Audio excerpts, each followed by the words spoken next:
Boa tarde! Está começando mais uma edição do programa 20 Minutos. O tema de hoje: a crise do bolsonarismo e o risco de ilegalização do PT. Vocês devem ter acompanhado pelo noticiário, embora a grande imprensa não tenha dado muito destaque, o fato do vice-procurador-geral, o vice-procurador eleitoral da República, ter aceito um processo para extinguir o registro eleitoral do PT. O nome desse vice-procurador-geral eleitoral é Renato Gil de Góes. Ele deu um parecer favorável a um processo que pede o cancelamento do registro do Partido dos Trabalhadores por supostamente receber recursos do exterior, de empresas que estariam ligadas à Petrobras, empresas envolvidas na Operação Lava Jato, empresas denunciadas na Operação Lava Jato. Por conta deste fato, desse suposto fato de que o PT recebeu recursos ilícitos de origem estrangeira, abre-se um processo que supostamente violaria o inciso 1º do artigo 28 da Lei dos Partidos Políticos. Receber de forma ilegal recursos estrangeiros é motivo de proscrição dos partidos políticos. Esse parecer do vice-procurador-geral eleitoral abre um processo contra o Partido dos Trabalhadores. A acusação foi feita por um deputado do PSL ligado a Jair Bolsonaro. E essa denúncia desse deputado é agora acatada pela Vice-Procuradoria-Geral Eleitoral e se transforma num processo. É algo de extrema gravidade. Primeiro porque o Brasil tem antecedentes de cassação de partidos políticos em ambientes formalmente democráticos. Foi o que aconteceu com o Partido Comunista do Brasil, PCB, liderado por Luiz Carlos Prestes, em 1947. O Partido Comunista do Brasil, PCB, havia ido para a legalidade em 1945, participou das eleições parlamentares para a Assembleia Constituinte, elegeu uma importante bancada, incluindo a eleição do próprio Luiz Carlos Prestes para o Senado da República, elegeu deputados estaduais, vereadores, em algumas câmaras de vereadores, como a do Rio de Janeiro, chegou a ter 2/3 da Câmara de Vereadores, tamanha força do PCB no Rio de Janeiro. Ele participou também da campanha presidencial. Iedo Fiuza, um candidato desconhecido completamente do povo, chegou a mais de 9% dos votos em 1946, na eleição presidencial, na disputa contra Enrico Gaspar Dutra e contra Eduardo Gomes. O Dutra foi eleito. O Brasil tinha uma carta constitucional supostamente democrática. E o PCB foi colocado na ilegalidade por uma decisão do Tribunal Superior Eleitoral de 1947. Qual foi a alegação? Um deputado do PTB, do Partido Trabalhista Brasileiro, um deputado da ala direita do PTB, acusou o então secretário-geral do PCB, senador Luiz Carlos Prestes, de ter dado uma declaração de que em caso de guerra entre Brasil e União Soviética, o PCB ficaria do lado da União Soviética. Foi uma deformação da declaração de Prestes. Prestes não tinha dito nada disso. Prestes tinha dito que era impraticável, era impossível essa hipótese de uma guerra entre a União Soviética e o Brasil, porque a União Soviética não se envolvia em guerras de natureza imperialista, a União Soviética só fazia guerras defensivas, guerras em favor dos movimentos de libertação nacional, guerras de defesa do seu próprio território, como foi a guerra contra o nazifascismo, guerras em favor dos movimentos anticoloniais, e que não existia essa hipótese, que no caso de haver uma confrontação na qual o Brasil participasse contra a União Soviética, isso só seria possível se o governo brasileiro tivesse subordinado ao governo dos Estados Unidos, e nesse caso os comunistas lutariam contra a guerra e pela derrubada do governo brasileiro que comprometesse o país numa guerra injusta desse tipo. Dessa declaração toda, pegaram uma frase: Prestes apoiaria a União Soviética contra o Brasil. Com base nesse pretexto, acusaram o Partido Comunista de ser um braço de um movimento internacional por causa do seu nome, Partido Comunista do Brasil. Até 1943, o Partido Comunista do Brasil era a seção brasileira da Terceira Internacional, então alegavam pertencimento do PCB a uma organização internacional, o que a legislação proibia, e também alegaram, como agora o fazem contra o PT, de que o PCB recebia recursos do exterior, o famoso, então, ouro de Moscou. E este processo foi julgado no Tribunal Superior Eleitoral e o PCB foi proscrito, teve seu registro eleitoral cassado. O Partido Comunista do Brasil, PCB, só voltaria a ter uma vida legal, já dividido entre dois partidos, o Partido Comunista Brasileiro e o Partido Comunista do Brasil, em 1986, 40 anos depois, quando ocorre a redemocratização depois do fim do regime militar. Então nós temos esse precedente de um regime democrático liberal, de um regime constitucional, no qual a esquerda é caçada, no qual a esquerda é proibida de ter uma atuação legal. Esse precedente, por si só, já nos obriga a estar muito atentos sobre como pode caminhar esse processo contra o Partido dos Trabalhadores. O Partido dos Trabalhadores, imediatamente, através da sua direção nacional e através também da ex-presidente Dilma Rousseff e de outras lideranças, deixou claro que essa acusação é uma assinte, que a decisão do vice-procurador-geral eleitoral não passa de uma provocação, não passa de mais um ato de golpismo, de mais um ato de criminalização do Partido dos Trabalhadores na lógica do bolsonarismo, na lógica de como funciona o bloco conservador no Brasil, em especial sua fração de extrema-direita. E é exatamente nesse contexto que nós devemos compreender essa tentativa de colocar o PT na ilegalidade. O que acontece hoje com o bolsonarismo? O bolsonarismo está vivendo uma situação de crise. Essa crise é provocada porque o cenário no qual o bolsonarismo se apoiava sofreu uma importante alteração a partir da expansão do coronavírus. O comportamento errático, violento, criminoso de Jair Bolsonaro provocou uma situação de crise de governo, provocou uma situação de isolamento do governo Bolsonaro e mudou a equação política do país. Como que o país funcionava até a crise do coronavírus? Um terço do país estava com Bolsonaro. Bolsonaro vinha perdendo já apoio popular. Outro terço do país estava com a esquerda, em especial com o Partido dos Trabalhadores, com o ex-presidente Lula e os demais aliados de esquerda. Outro terço estava ao centro. E Bolsonaro conseguia trazer grande parte desse terceiro terço através do discurso antipetista.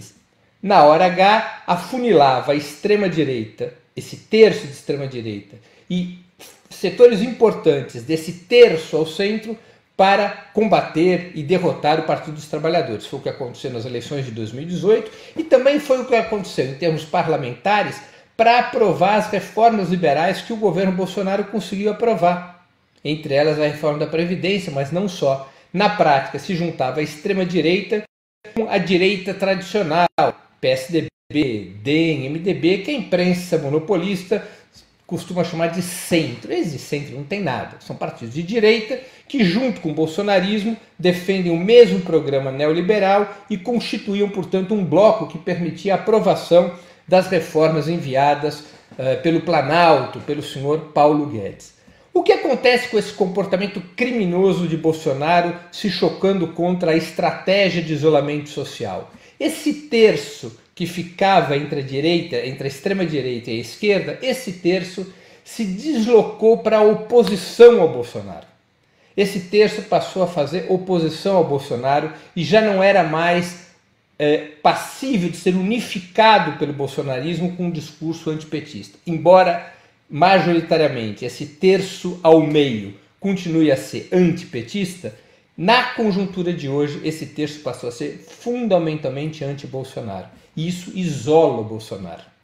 Ao isolar Bolsonaro, muda o cenário político do país, cria uma crise de governo, porque Bolsonaro passa a combater não apenas a esquerda e o Partido dos Trabalhadores como partido principal do campo de esquerda, mas também passa a combater os partidos da direita tradicional que se alinham com a estratégia do isolamento social para combater o coronavírus.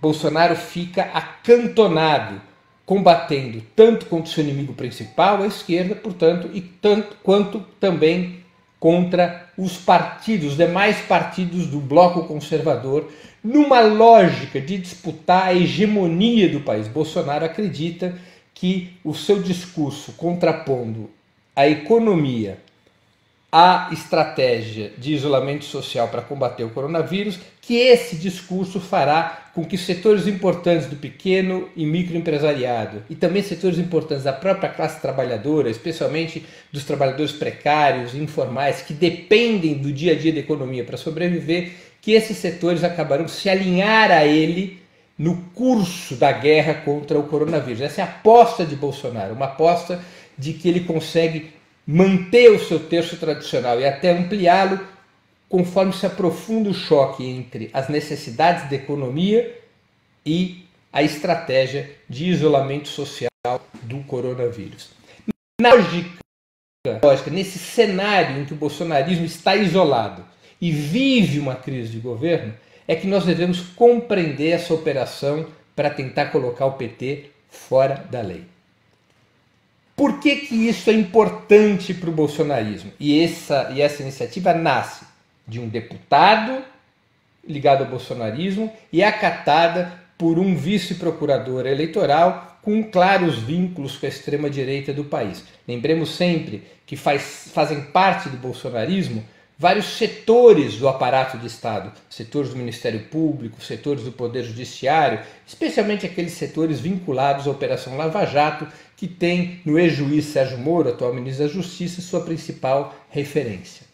Bolsonaro precisa de várias operações para tentar sair do isolamento. Uma delas é buscar criar o máximo de constrangimento possível para o seu principal inimigo, que é o Partido dos Trabalhadores, tentando mudar a pauta, ainda que parcialmente, fazendo com que a pauta do coronavírus, que o desgasta, que o faz perder apoio social, seja, ainda que parcialmente, substituída por uma pauta sobre supostos crimes cometidos pelo PT.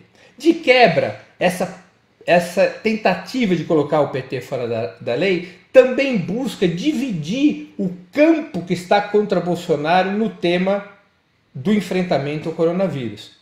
Porque Bolsonaro que não haverá solidariedade ao PT por parte da direita tradicional. A direita tradicional tem no seu código genético o mesmo espírito golpista de Bolsonaro, o mesmo comprometimento com o golpe que derrubou a presidente Dilma Rousseff e o mesmo comprometimento hipócrita com a Operação Lava Jato, porque eles imaginavam que esse conjunto de ferramentas de criminalização do PT permitiria, como permitiu a derrubada do governo Dilma Rousseff e facilitaria o retorno ao comando do Estado desses partidos da direita tradicional, o que não ocorreu. Quem acabou se beneficiando foi a extrema-direita. Mas Bolsonaro acredita que incentivando esse tema da ilegalização do PT, através aí dessa vice-procuradoria-geral eleitoral, ele também poderá criar problemas, divisões no campo daqueles que estão contra Bolsonaro,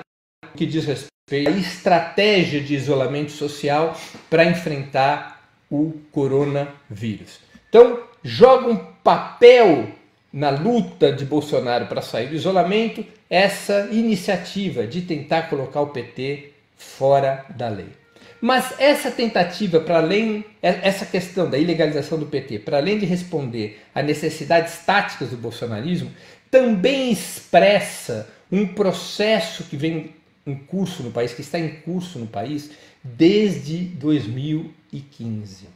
Esse processo foi consolidado com o golpe contra a presidente Dilma Rousseff, avançou com a criminalização do ex-presidente Lula e sua prisão, adquiriu uma nova etapa de consolidação institucional com a eleição de Bolsonaro e avança no sentido de construir no nosso país um Estado autoritário, uma transição entre a democracia liberal da Constituição de 1988, de um lado, uma transição entre essa democracia liberal da Constituição de 1988 para um Estado policial que tenha os instrumentos necessários de repressão, de coerção, para poder impor esse programa neoliberal que é do agrado, do interesse dos setores hegemônicos do empresariado brasileiro, em especial da burguesia financeira. A burguesia financeira para impor de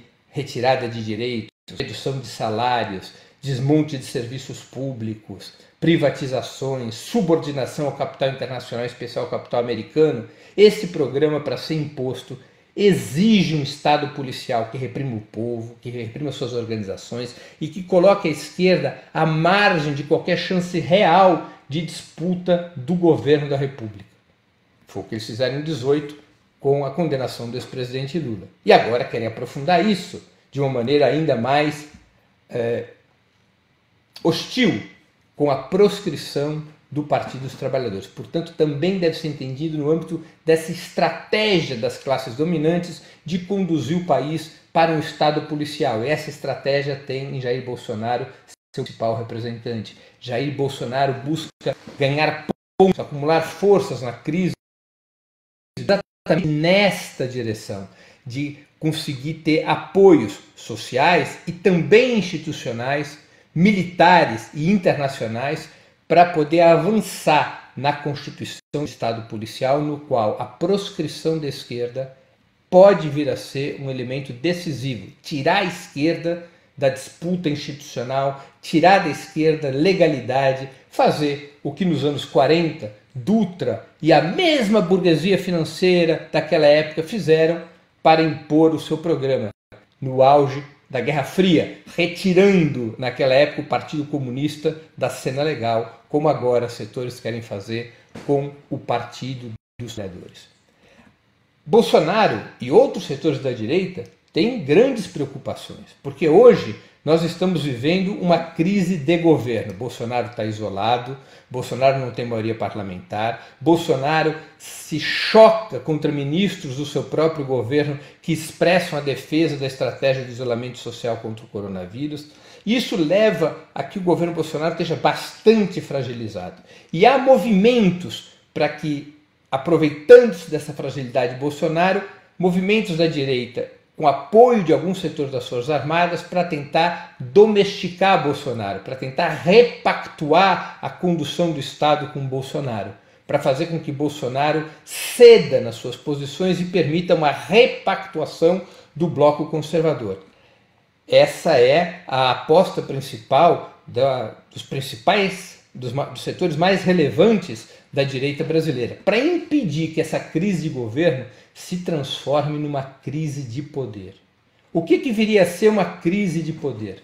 Se não é possível essa repactuação do bloco conservador, se o governo Bolsonaro se isola ainda mais, se o avanço da crise provocada pelo coronavírus leva a uma situação de conflagração social, de desespero das massas, tanto desespero por razões sanitárias em função das mortes que podem ser provocadas pelo coronavírus, quanto também por uma situação de fome, de miséria, de desemprego que pode vir a acontecer dada a lentidão com que as medidas econômicas e sociais estão sendo tomadas. Num cenário desse tipo, poderia o país submergir numa gravíssima crise política de contestação do governo Bolsonaro, de contestação das instituições, e nesse cenário poderia emergir um movimento fora Bolsonaro que apontasse para um rumo de saída da crise que não fosse o rumo desejado pelas elites do país que controlam o Congresso Nacional.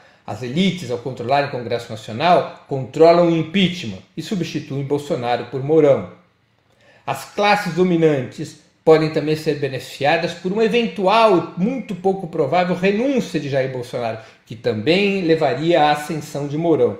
Mas uma grave crise nacional, provocada pelo desespero e a mobilização das massas, poderia levar a uma contestação frontal da atual situação política, eventualmente abrindo espaço para que o fora Bolsonaro se traduzisse em antecipação das eleições presidenciais, a derrubada do governo Bolsonaro e Mourão e o povo voltando às urnas para eleger um novo governo de forma antecipada e, igualmente, com a possibilidade de anulação das fraudes judiciais que impedem a participação eleitoral do ex-presidente Lula. Claro que hoje tudo isso parece muito distante, muito pouco provável, mas a emergência de uma gravíssima crise nacional que descambe para uma situação de conflagração social, de desespero das massas, poderia gerar uma crise de poder que eventualmente abrisse espaço para uma alternativa desse tipo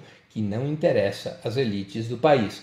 Por isso também retoma-se o ataque contra o Partido dos Trabalhadores. É necessário deixar o PT manietado para o caso de uma crise de poder, ameaçado de proscrição, sem recursos do fundo partidário. Na semana passada houve já um parecer da mesma Procuradoria Eleitoral determinando uma multa de 18 milhões de reais contra o Partido dos Trabalhadores. Tratam, portanto, de asfixiar o Partido dos Trabalhadores e até mesmo de proscrevê-lo, na lógica de controlar o quadro político que pode emergir com o avanço do coronavírus, que ameaça não só a política econômica liberal, que foi desnudada pelo coronavírus, mas ameaça também a estabilidade política do governo e das próprias instituições do país. Nós estamos, portanto, dentro de um cenário de gravidade, no qual todos os atores vão se movimentando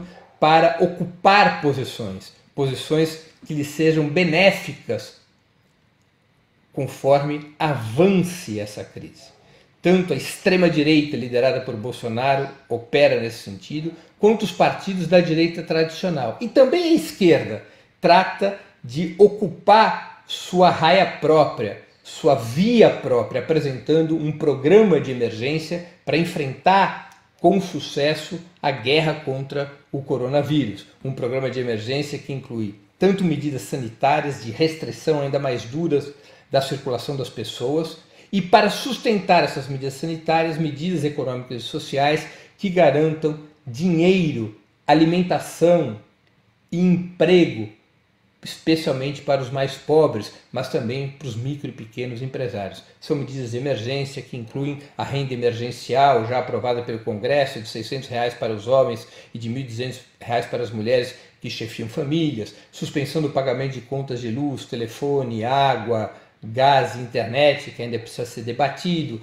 a suspensão do despejo de inquilinos por falta de pagamento, recentemente aprovado pelo Senado, a adoção de políticas creditícias em larga escala para garantir a solvência das micro e pequenas empresas e também dos trabalhadores por conta própria, não é? Um programa emergencial que também terá que incluir mais cedo ou mais tarde um ataque frontal aos bancos, porque os bancos estão fazendo dinheiro com a crise. O governo liberou recursos para os bancos estão aumentando a taxa de juros e não fazem o dinheiro chegar em quem precisa, emprestam para quem eles têm absoluta certeza e garantia de que irão pagar por um juros até maior do que antes da crise do coronavírus. O governo aprovou, fez embutir numa proposta de emenda constitucional aprovada na semana passada, poder do Banco Central de comprar chamadas carteiras podres dos bancos, né? Essas carteiras podres são o quê? São os devedores dos bancos que não conseguem pagar seus títulos. Os bancos poderiam vender essas carteiras para o Banco Central e com isso garantir a solvência do sistema financeiro. Em outras palavras, o juízo fica com o governo, os bancos ficam apenas com o lucro, aproveitando os recursos do governo que chega aos bancos para ampliar suas operações de crédito e sua própria lucratividade. A esquerda, mais cedo ou mais tarde, terá que incluir no seu programa de emergência a proibição da distribuição de lucros e dividendos dos bancos para os acionistas nessa situação, ou mesmo uma tarifa, uma taxa especial de contribuição dos bancos sobre os lucros bancários para financiar o combate ao coronavírus, ou, no limite, a intervenção do Estado nos bancos para impedir esse verdadeiro crime de lesa-pátria que os bancos estão fazendo, recebendo dinheiro público e ganhando dinheiro às custas dos mais pobres.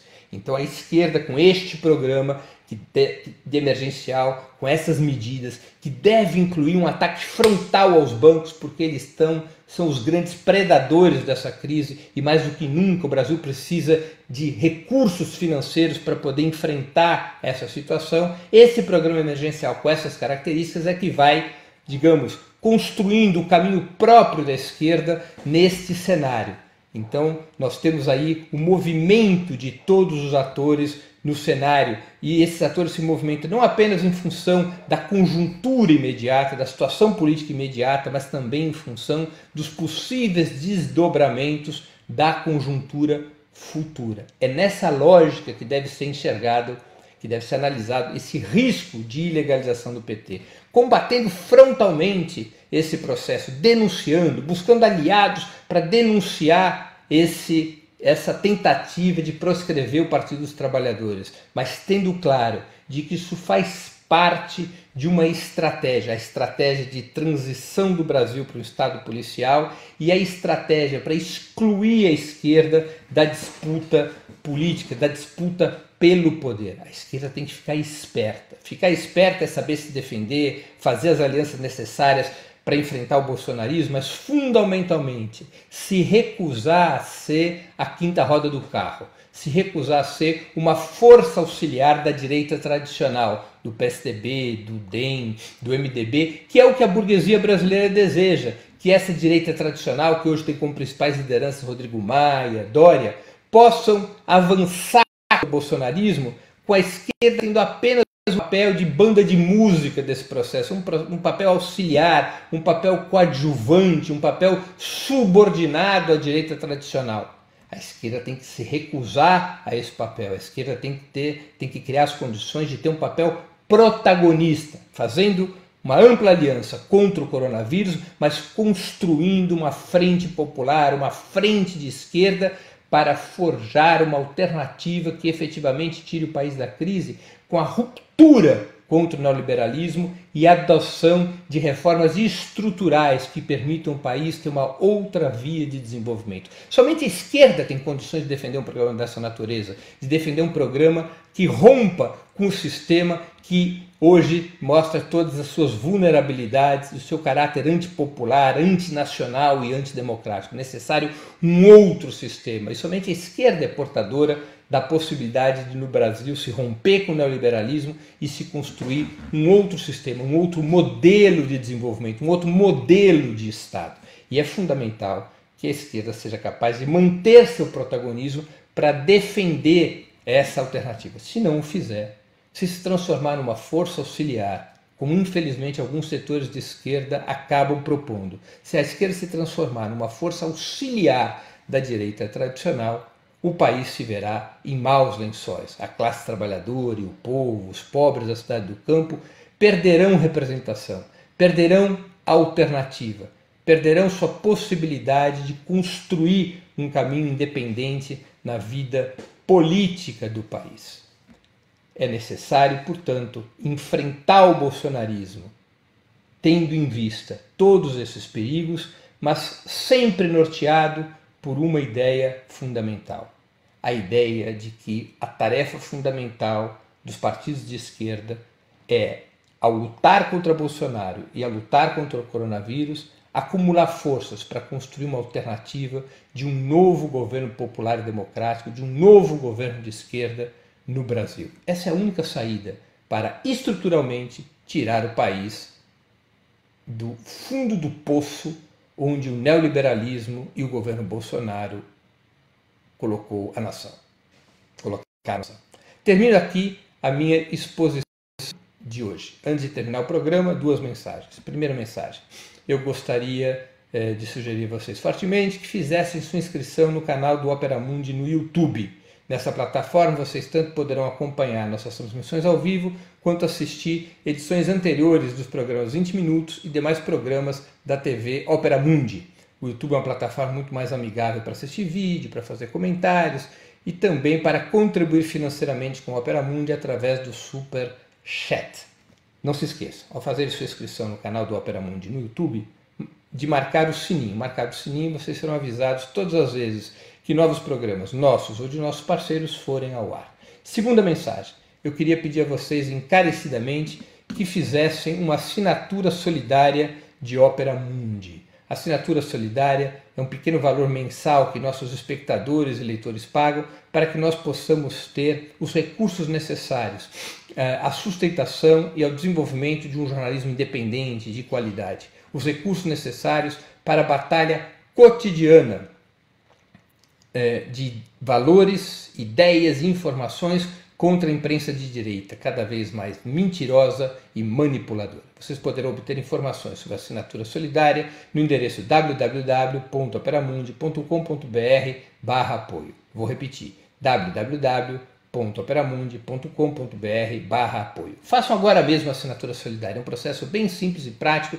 e nós precisamos da tua assinatura solidária. A assinatura solidária é o principal instrumento de financiamento de Opera Mundi. A assinatura solidária, por sua própria natureza, é um instrumento que garante a independência de Opera Mundi frente ao poder econômico. Concluo assim o programa 20 Minutos de hoje. O tema foi a crise do bolsonarismo e o risco de ilegalização do PT. Nós voltaremos a nos ver na próxima quarta-feira, às 16h30, nos canais do Opera Mundi, no YouTube e no Facebook. Queria agradecer a audiência, a todos que nos acompanharam. Quem gostou do programa, por favor, o compartilhe, ajude na sua difusão.